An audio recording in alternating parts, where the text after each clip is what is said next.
ረቡዕ ሐምሌ 22 ቀን 2018 ዓ.ም በሸራተን አዲስ የተስተናገደው የገልፍ አፍሪካ ስትራቴጂካዊ አጋርነት እቅድ ጉባኤ በአይነቱ የመጀመሪያው የሚባል ነበር።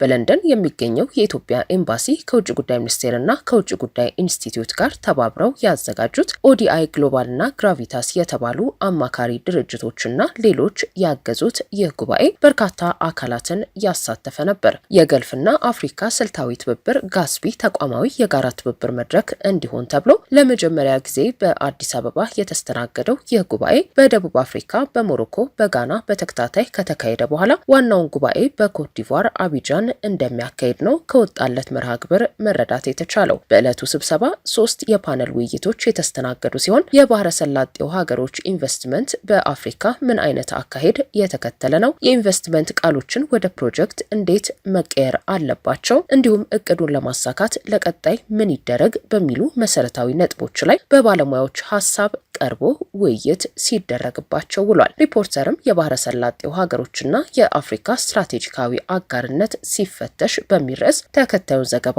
አሰናድቶላችኋል። አብራችን ቆዩ።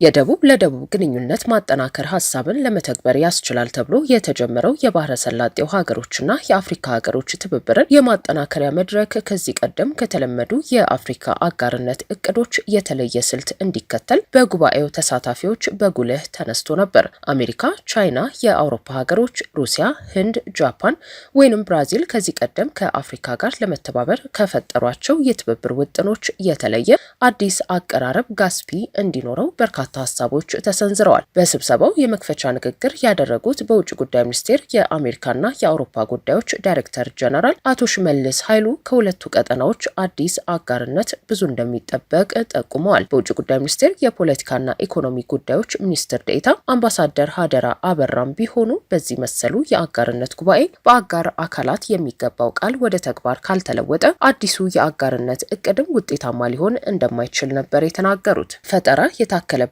ና የጋራ ተጠቃሚነትን ያማከለ ያሉት አጋርነት አስፈላጊ መሆኑን ያሰመሩበት አምባሳደር ሀደራ የጋራ ራዕይና የጋራ ብልጽግናን ሁለቱ ቀጠናዎች ታሳቢ ባደረገ መልኩ አጋርነቱን እንዲቃኙት አሳስበዋል። አፍሪካ የኢንቨስትመንት መዳረሻ ብቻ አይደለችም፣ እንደ አቻ ስትራቴጂካዊ አጋር መታየት አለባት በማለትም የባህረ ሰላጤው ሀገሮች የአፍሪካ አጋርነት ይህን ጉድለት የሚሞላ መሆን እንደሚጠበቅበት አመላክተዋል። ከንግድና ቀጠናዊ ትስስር ሚኒስቴር የተወከሉ የስራ ኃላፊዎች፣ ከዩኒቨርሲቲና ከተለያዩ ተቋማት የመጡ ተመራማሪዎችና አማካሪዎች፣ ከተለያዩ ቀጠናዊ ተቋማት የተወከሉ ግለሰቦች እንዲሁም ዲፕሎማቶች ጭምር የተሳተፉበት የሸራተን አዲሱ ጉባኤ ባስተናገዳቸው የፓነል ውይይቶች ላይም ቢሆን የተለያዩ ሀሳቦች ሲንጸባረቁ ታይተዋል።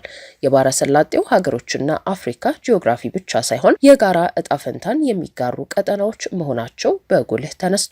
በባህረ ሰላጤው ሀገሮች የሚከሰት ቀውስ በቀጥታ አፍሪካ ላይ ተጽዕኖ የሚያሳርፍ መሆኑ የቅርብ ጊዜውን የሆርሙዝና የቀይ ባህር ቀውስ ማሳያ በማድረግ በሰፊው ተመላክቷል። በንግድና ቀጠናዊ ትስስር ሚኒስቴር ውስጥ የአፍሪካ አህጉራዊ ነጻ የንግድ ቀጠና ፕሮግራም ዋና ኃላፊ አቶ ሳሙኤል ግዛው የገልፍ ሀገሮች ከአፍሪካና ከኢትዮጵያ ጋር ያላቸውን የኢኮኖሚ ትስስር የተመለከተ ጥናታዊ ጽሑፍ አቅርበዋል። ኢትዮጵያ ከዚህ ግንኙነት በተሻለ መንገድ መጠቀም ስለምትችልበት መንገድም የተለያዩ ሀሳቦችን አቅርበዋል። ለንግድና ኢንቨስትመንት የተመቸ ቀልጣፋ አሰራርን በመፍጠር የሎጂስቲክስ አቅርቦት ችግርን በመፍታትና ምቹ የመስሪያ አካባቢን በመፍጠር ከገልፍ ሀገሮች የሚገኝ የኢንቨስትመንትና የንግድ እድልን ለመሳብ ኢትዮጵያ ተግታ እየሰራች እንደምትገኝ የተናገሩት ኃላፊው ኢትዮጵያ ወደ ገልፍ ሀገሮች የምትልካቸውን ምርቶችና አገልግሎቶች በዋጋ ጥራት ተወዳዳሪ ለማድረግም ሰፊ ስራ እየተሰራ መሆኑን አመልክተዋል። ይሁን እንጂ ከተሳታፊዎች ሀገሪቱ የቻይናን፣ የአሜሪካን፣ የአውሮፓን፣ የህንድን ወይንም የሌሎች ሀገሮች አጋርነትን እንዴት እንደምትወዳደር ጥያቄ ቀርቦላቸው ነበር። ከየትኛው አጋር ጋር አጋርነትን መፍጠር የተሻለ ሆኖ እንዳገኘችው ማብራሪያ እንዲሰጡበትም ተጋብዘው ነበር። እሳቸውም ለዚህ በሰጡት ምላሽ ኢትዮጵያ ከሁሉም አጋር አካላት ጋር ከሚደረጉ አጋርነቶች ትልቅ ልምድና ትምህርት ትቀስማለች። አንዳንዱ የመሰረተ ልማት ግንባታን ዋና የአጋርነት ስልቱ አድርጎ ይመጣል። ነገር ግን የመሰረተ ልማት ማስፋፋት ብቻውን ያለ ገበያ ትስስር ትርጉም እንደሌለው ተምረናል። አንዳንዱ የሰብአዊ ረድኤትንና የአቅም ግንባታ ፕሮግራምን የአጋርነት መሰረት አድርጎ ይመጣል። ነገር ግን ሸቀጦች፣ የማምረቻ መሳሪያዎችና ቴክኖሎጂዎች አቅርቦትም ለአጋርነት አስፈላጊ እንደሆኑ ተምረናል። ሰፊውን የተፈጥሮ ሀብታችንን በመጠቀም ለሰፊው ህዝባችን አስተማማኝ የስራ ዕድል ለመፍጠርም ሆነ በተለይም ወጣቱን ማህበረሰብ ተጠቃሚ ለማድረግ ሁሉንም አይነት አጋርነት የበለጠ መጠቀምና ከሁሉም ጋር ጠንካራ ግንኙነት መመስረት ለኢትዮጵያ አስፈላጊ ነው በማለት ነበር ያብራሩት። የሆርን ኦፍ አፍሪካ ኢኒሺዬቲቭ ተወካይ ሊበን ኦብሲዬ የአፍሪካ ሀገሮች አጋርነት ፍለጋ ሁልጊዜ ወደ ውጪ ማማተር ብቻ እንደማያዋጣቸው ሀሳብ አቅርበዋል። እሳቸው ብቻ ሳይሆኑ ሌሎች የመድረኩ ተሳታፊዎችም ተመሳሳይ ሀሳብ አስተጋብተዋል። አንዳንድ ተሳታፊዎች በተለይም ከኬንያ የንግድና ዘርፍ ማህበራት የመጡ ሰዎች በበኩላቸው የገልፍ ሀገሮች ከአፍሪካ መንግስታት ጋር የፈጠሩት ግንኙነት ይዘትና መልክ ግልጽነት የተሞላው ሊሆን እንደሚገባው ጠይቀዋል። የተባበሩት አረብ ኤምሬትስ ወደ ኬንያ ስትገባ ከኬንያ መንግስት ጋር በምን አይነት ውልና ስምምነት እንደገባች በግልጽ መታወቅ አለበት ብለዋል። ከዚህ ቀደም ከቻይና ጋር ይደረግ የነበረው ግንኙነትና አጋርነትም በተመሳሳይ ግልጽነት ይጎድለው እንደነበር አመልክተው ሳውዲ አረቢያ፣ የተባበሩት አረብ ኤምሬትስ፣ ኳታር ወይንም ሌላ የገልፍ ሀገር በአፍሪካ ኢንቨስት ሲያደርግ በምን ስምምነትና መግባባት እንደተሰማራ የአፍሪካ መንግስታት ግልጽ የማድረግ ግዴታ እንዳለባቸው በሰፊው ሲወያይ ውሏል። በአውሮፓ ህብረት የውጭ ግንኙነት ምክር ቤት የአፍሪካ ፕሮግራም የፖሊሲ ጉዳዮች ባልደረባና በኢንተርኔት መስኮት በውይይቱ የተሳተፉት ማዳሊና ፕሮፖኪዮ በበኩላቸው ሁሉም አይነት አጋር የራሱ ጠንካራ ጎንና ጉድለት ይዞ እንደሚመጣ ነው በሰፊው ያወሱት። በውጭ ጉዳይ ኢንስቲትዩት ከፍተኛ ተመራማሪ እንዲሁም የትብብርና ፕሮጀክት ጉዳዮች ዳይሬክተር ጀነራል ዶክተር ግዛቸው አስራት በበኩላቸው አዲሱ የጋስፒ እቅድን በሚመለከት የሚደረገው ንግግር የገልፍ ሀገሮችን የሚከተሉት አማራጭን ብቻ ሳይሆን የአፍሪካ ሀገሮችም ለአጋርነቱ ስኬት ሊያደርጉት የሚገባ ዝግጅትንም በማከለ መንገድ መካሄድ እንዳለበት አመልክተዋል። ከኬንያ የመጡ ተወካዮች የአነስተኛና መካከለኛ ንግድ አንቀሳቃሾች ሰፊ የስራ ዕድል የሚፈጥሩ ዘርፎች በመሆናቸው እንደ ጋስፒ ካለው ቀጠናዊ አጋርነት እነዚህን የኢኮኖሚ ሞተሮች የበለጠ ተጠቃሚ ሊያደርግ እንደሚገባ ያነሱት ነጥብ ለኢትዮጵያም ሆነ ለሌሎች የአፍሪካ ሀገሮች የሚሰራ መሆኑን ጠቅሰዋል። በውጭ ጉዳይ ሚኒስቴር የአፍሪካ ጉዳዮች ዳይሬክተር ጀነራል አምባሳደር ዘሪሁን አበበ አፍሪካ የብዙ የውጭ ሀገሮች ትኩረት ያረፈባት አህጉር መሆኗንና ብዙዎቹም የየራሳቸውን የአጋርነት መመስረቻ እቅድ ይዘው መቅረባቸውን ጠቁመው ነገር ግን ከነዚህ ስንቶቹ ስኬታማ እንደሆኑ ጥያቄ እንደሚነሳ ገልጸዋል። በርካታ የዓለም ሀያላን ሀገሮችና ዓለም አቀፍ ተቋማት ከአፍሪካ ሀገሮች ጋር በትብብር ለመስራት የሚያስችሏቸውን ስልቶችና እቅዶች ይዘው መምጣት ከጀመሩ ከራርመዋል። የአሜሪካና የአፍሪካ ሀገሮች የቢዝነስ ስብሰባ ለምሳሌ ከጥቂት ወራት በኋላ 18ኛ ዙር ስብሰባውን ያደርጋል። የአውሮፓና የአፍሪካ ህብረት ጉባኤ ለምሳሌ 25ኛ ዓመቱን ደፍኗል። የቻይና አፍሪካ ትብብር ፎረም ደግሞ 9ኛ ዙር ጉባኤ ላይ ደርሷል።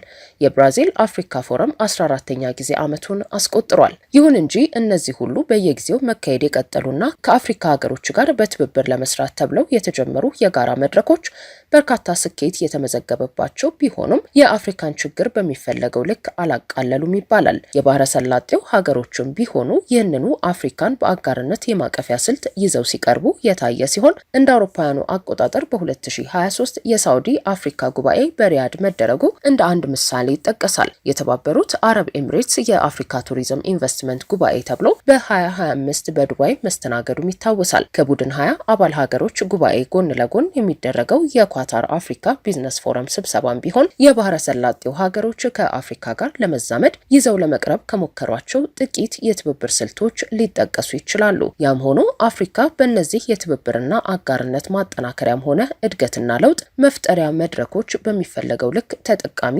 አልሆነችም የሚለው ክርክር ጎልቶ ይሰማል። አፍሪካ 54 ሀገሮች ያሏት ብቻ ሳትሆን በዛው ልክ ውስብስብ ችግሮችም ያሉባት እንደሆነች ቢነገርም የአጋርነት እቅዱን ይዘው የሚመጡ ሀያላን ሀገሮች ግንኙነቱን የሚቃኙበት መንገድ ይህን ያላማከለና ያላገናዘበ መሆኑም እንደ ችግር ይነሳል። በአንድ ወቅት 30ና 50 የአፍሪካ መሪዎች ተገኙ እያላቸው በየስብሰባና በየጉባኤው የሚጠራን ሳይሆን ትርጉም ያለው አጋርነትን ይዞ የሚመጣ ወገን አፍሪካ እንደምትሻ የተናገሩት የኬንያ ፕሬዝዳንት ዊሊያም ሩቶ ብዙዎቹ የአጋርነት እቅዶች ያልሰመሩበትን ምክንያትም ተናግረው ነበር።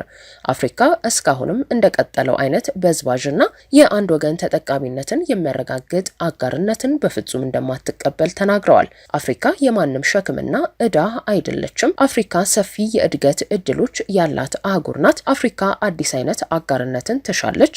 አፍሪካ በጋራ ተጠቃሚነትና በአቻነት ላይ በተመሰረተ ግንኙነት ማደግ የሚያስችል አጋርነትን ትሻለች በማለት ነበር ዊሊያም ሩቶ እስካሁን የዘለቁ የአጋርነት ጥረቶች በምን መንገድ ቅኝታቸው መስተካከል እንዳለበት ያሳሰቡት። አሁን ያለው የዓለም አቀፍ ስርዓት ተለዋዋጭነትና ያልተማከለ የኃይል ሚዛን ስርጭት መስፈን አፍሪካ ከሌሎች ሀያላን ሀገሮች ቀጠናዊና ዓለም አቀፋዊ ተቋማት ጋር ያላትን ግንኙነት ቅኝት እንድትለውጥ የሚያስገድድ መሆኑ ይነገራል። ከወቅቱና ከተጨባጩ የዓለም ሁኔታ ጋር የተስተካከለ አጋርነት መፍጠር አለባት የሚል ምክረ ሀሳብም ይቀርባል።